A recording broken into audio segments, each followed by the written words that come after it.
doesn't need any production. He is an internationally renowned landscape designer. He is a gold medal winner of the Shelter Flower Show. I'm all about designing with shapes first and plants later on. So what I tend to do is I break up the plants into a number of different shapes. Now there's a plant out there that to perform any trick you want it to do.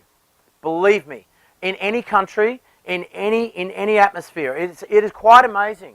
So you got to think about putting the right plant in the right place. So what I did was I broke up these plants into a series of structures. And so I know that something like this is going to perform what I call a floor.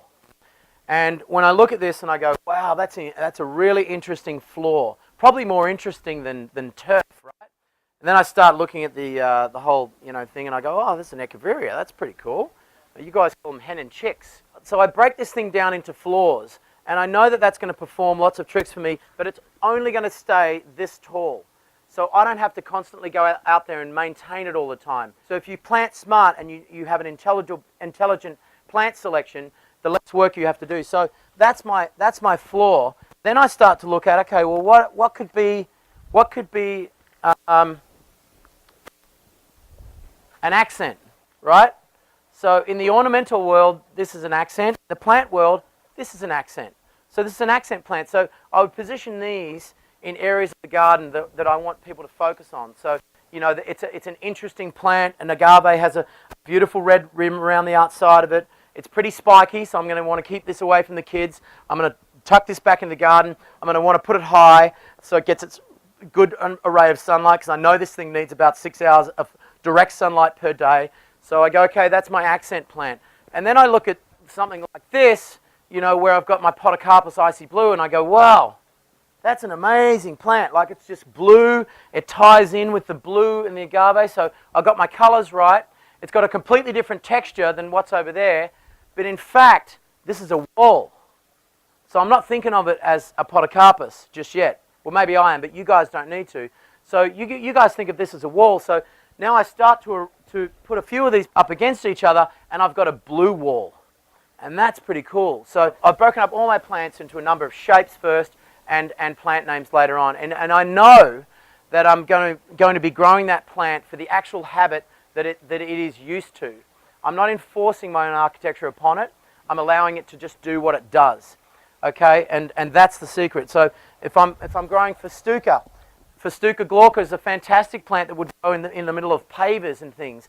So I can plant those plants around the outsides of the pavers, and I know that I'm going to get a nice, dense, good show of blue color. I'm picking up the blue that's over there in the Podocarpus, and then maybe even I'm doing my Kalanchoe flapjacks.